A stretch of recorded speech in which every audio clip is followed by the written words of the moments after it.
Hello everyone and welcome back to my channel, Edmund Mindaros, and for today's quick tutorial I'm going to show you guys on how to resolve the Windows applications failed to initialize with the error code 0xc000001d and reads the exceptions illegal instructions. An attempt was made to execute an illegal instructions with the error code 0xc000001d occur to the applications at locations. So generally, this is a common system error that occurs when you try to run any applications or software on your system. The error may cause the system to malfunctions, leading to a blue screen of death. Kung paano ba natin ito i-fix, and without further ado, and let's go ahead. So the first solutions we will do is to update the graphics drivers. Kung paano ba yan natin gawin?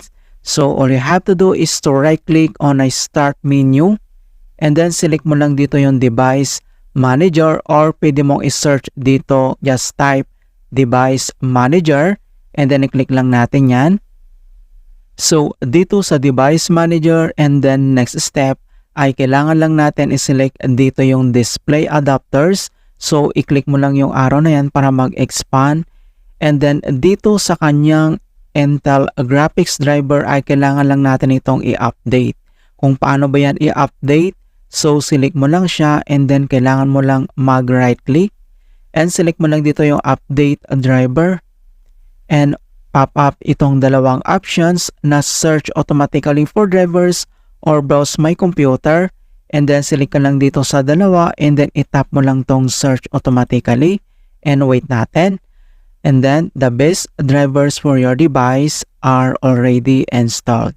Alright, so and the next solutions we will do is to disable the antivirus program. Kung paano ba yan natin gawin? So all you have to do is to open up again on the search menu, and dito sa search for app, so type mo lang dito yung settings and then click mo lang dito yung open. So dito lang sa left side menu, and then select mo lang dito yung privacy and security, so click mo lang yan. And dito sa right side ay makikita mo dito yung security. Under dito ay kailangan mo lang i-click yung Windows security, so click mo lang yan. And next step, so makikita mo dito yung open Windows security, so kailangan lang natin yan i-click. And next step, so dito sa Windows security, so dito lang sa left side menu and select mo lang dito yung virus and threat protections, so click mo lang yan. And dito lang sa right side ay scroll down, and then dito sa virus and threat protection settings, kailangan mo lang i-click dito yung manage settings, so click mo lang yan.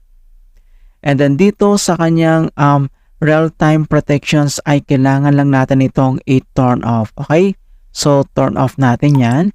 Right? So if you receive user account control, and i-click mo lang dito yung yes. Right? So once na turn off na natin tong virus and threat protection settings and other solutions na pwede natin gawin, so close lang natin yan.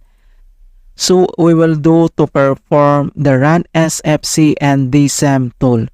Kung paano ba yan natin gawin? So all you have to do again is to open up on a search menu, and dito sa search for app, so type mo lang dito yung CMD, or ito yung tinatawag na command prompt, and then kailangan mo lang mag right click and select mo lang dito yung run as administrator.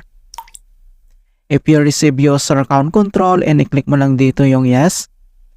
And dito sa administrator command prompt ay kailangan lang natin i-enter yung command keyword na dsem space slash online space slash cleanup dash image space slash restore health. So copy lang natin yan, and next step, so dito lang sa task kailangan mo lang mag right click and select mo lang dito yung edit, and i-click mo lang dito yung paste, or pwede mong gamitin yung keyboard shortcut na Ctrl plus B, and then click mo lang yan and press mo lang yung enter. And then deployment image servicing and management tool, so dito ay kailangan lang natin hintayin na ma-complete ang verifications into 100%.